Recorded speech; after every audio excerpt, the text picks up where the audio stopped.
2022 August மாதம் ஒரு video நான் உங்களுக்கு எல்லாம் போட்டிருப்பேன். அது என்னன்னு பார்த்தீங்கன்னா, அந்த வீடியோவை நான் உங்களுக்கு போடுறேன். அதை நீங்கள் பார்த்துட்டு வாங்க.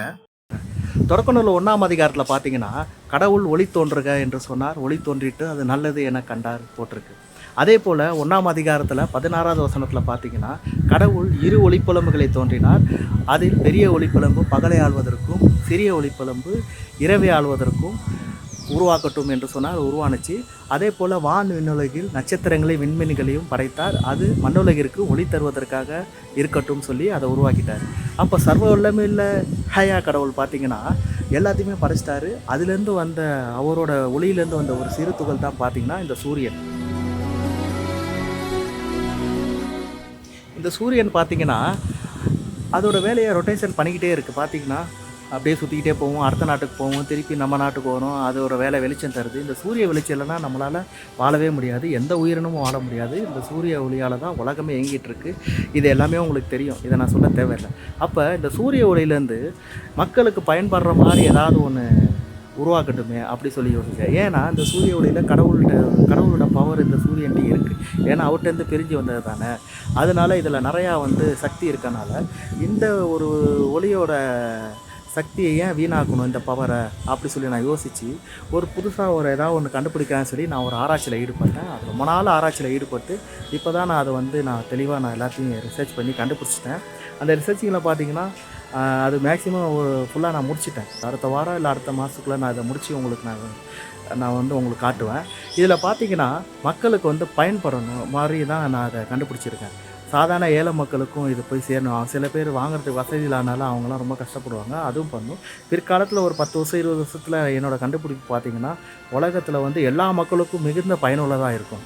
ஏன்னா எனக்கெல்லாம் ஒன்றுமே தெரியாது. கடவுளை அந்த அறிவு கொடுத்தனால தான் இதெல்லாம் என்னால் கண்டுபிடிக்க முடிஞ்சு. பிளானட் ரிசர்ச் பண்ண முடியுது, இன்டர்னல் ரிசர்ச் பண்ண முடியும். இன்னும் எந்த ஒரு ரிசர்ச் இருந்தாலும் என்னால் பண்ண முடியும். அதுக்கு கடவுளோட அறிவு தான் காரணம் தவிர எனக்கு கொடுத்த அறிவில் இந்த உலக வேலையை தான் என்னால் செய்ய முடியும் தவிர அதுக்கு அப்பாற்பட்டது எல்லாமே கடவுள் கொடுத்த அறிவால் தான் செய்ய முடியும். இதை நான் கண்டிப்பாக எல்லாத்தையும் நான் உறுதியாக நான் சொல்லுவேன். ஓகே, அதில் சொன்ன மாதிரியே கடவுள் படித்த ஒரு சிறிய துகளான அதுலேருந்து வந்த ஒளியில் பார்த்திங்கன்னா இந்த சூரியன். இந்த சூரியன்லேருந்து ஏதாவது நான் ஒன்று செய்யணும், அது மக்களுக்கு ஏதாவது பயன்படணும், அந்த மாதிரி ஒரு யோசனையில் நான் சொல்லியிருந்தேன் அந்த வீடியோவில். இப்போ பார்த்தீங்கன்னா இந்த திட்டம் பார்த்தீங்கன்னா எப்படி வந்தது பார்த்தீங்கன்னா, நான் ஒரு வாட்டி பைபிள் படிச்சுட்டு இருந்தேன் திருவிவிலியம். அதில் பார்த்தீங்கன்னா தொடக்க நூலில் பார்த்தீங்கன்னா நோவா இறைவாக்கினர் நோவா கப்பலுக்குள்ளே எல்லாத்தையும் ஏற்றி விலங்கு எல்லாமே சேர்ந்து ஒரு வெள்ளம் போவாங்க. அப்போ அந்த கப்பலுக்குள்ளே எப்படி வாழ்ந்தாங்க, அவரோட திட்டம் ஒன்று இருந்தது. கடவுள் நோவாக்கு ஒரு திட்டம் சொல்லியிருந்தார், எப்படி ஒரு காற்று வசதி அதுலேருந்து வந்த சுத்தமான இயற்கையான காற்று அப்படின்ட்டு. அதோட ஒரு திட்டத்தை நான் எடுத்துக்கிட்டேன். அப்புறமேட்டு பார்த்தீங்கன்னா இறைவாக்கினர் தாவீது போர்க்காலத்தில் மலைக்குள்ளே புகையை குடஞ்சி உள்ள போர் வீரர்களோடு அவர் தங்கியிருந்தார். அப்போ மலையிலேருந்து எப்படி காற்று கொண்டு வந்தார் அப்படிங்கிறத ஒரு திட்டத்தை நான் தெரிஞ்சுக்கிட்டேன்.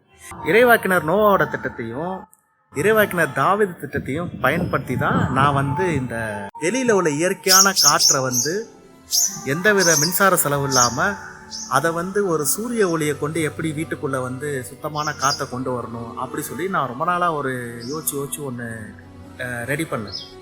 அது கடைசியாக ஓரளவுக்கு முடிஞ்சிருச்சு எனக்கு.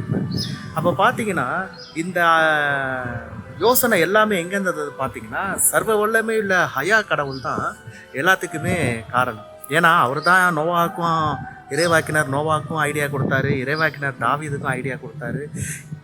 சொல்லப்போனால் எல்லாத்துக்குமே அவர் தான் ஐடியா கொடுத்துருக்காரு. யோசனை கொடுக்கறதுல அவரை வேறு யாரும் வல்லவர் கிடையாது. ஏன்னா எல்லாத்துக்கும் மேலானவர் அவர் தானே. அதனால் அவர் தான் அதில் சிறந்தவர். அதிலேருந்து தான் நான் இப்போ ஒரு இயற்கையான காற்றை எப்படி வீட்டுக்குள்ளே கொண்டு வரதுன்னு சொல்லி நான் ஒன்று கண்டுபிடிச்சேன். இப்போ அந்த வீடியோவில் நீங்கள் பார்த்துருப்பீங்க, அதில் நான் எல்லாமே எக்ஸ்பிளைன் பண்ணியிருப்பேன். அதனால் நான் திருப்பி அதை சொல்ல தேவையில்லை. இப்போ நான் கண்டுபிடிச்ச அந்த காற்று வர்றது பார்த்திங்கன்னா அந்த ஏர் மிஷின் இரவு மட்டும்தான் நான் யூஸ் பண்ண முடியும். இப்போ ஏன்னா பகலில் வெயிலாக இருக்கனால ரொம்ப சூடான காற்றாக இருக்கும். இரவில் உங்களுக்கு குளிர்ந்த காற்று உள்ளே வரப்போ உங்கள் இதயம் நுரையீரல் உங்களோட உடம்புக்கும் ஒரு ஆரோக்கியமான காற்று கிடைக்கும். ஃபுல்லாகவே ஒரு குளிர்ந்த காற்று இருக்கும், நிம்மதியாக நீங்கள் தூங்கலாம். இதை நான் கூடிய சீக்கிரம் பார்த்திங்கன்னா பகல்லையே குளிர்ந்த காற்று வீசுகிற மாதிரி ரெடி பண்ணிகிட்ருக்கேன். இப்போதைக்கு கொஞ்சம் ஓரளவுக்கு நான் ரெடி பண்ணிக்கிட்டு இருக்கேன். சீக்கிரம் அது கண்டுபிடிச்சி பகல்லையே வந்து ஏசி எப்படி கூலிங்காக இருக்கோ அதே போல் இதுவும் கூலிங்காக இருக்கும். இதில் என்ன ஒரு பெனிஃபிட் பார்த்தீங்கன்னா, உங்களுக்கு வந்து மின்சார செலவு இல்லை. உங்களுக்கு வந்து இதை செய்கிறதுக்கும் வந்து பெருசாக செலவு இருக்காது, கம்மியான செலவு தான்.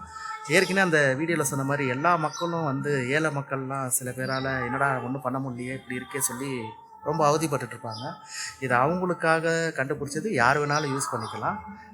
அதனால் இது எல்லாமே பார்த்திங்கன்னா கடவுளுடைய திட்டத்தினால தான் நடக்குது. அதாவது எப்படின்னா, எனக்கு அவர் சொன்னார் நான் சொல்லலை. கடவுளுடைய திட்டம் ஆல்ரெடி ஏற்கனவே பல 100 வருஷத்துக்கு முன்னாடி செயல்படுத்திட்டாரு. அதை நான் தெரிஞ்சுக்கிட்டு காப்பி அடித்து நான் இப்போ அதை செஞ்சுக்கிட்டு இருக்கேன். நான் தான் சொந்தமாக கண்டுபிடிச்சேன், நான் சொல்லலை.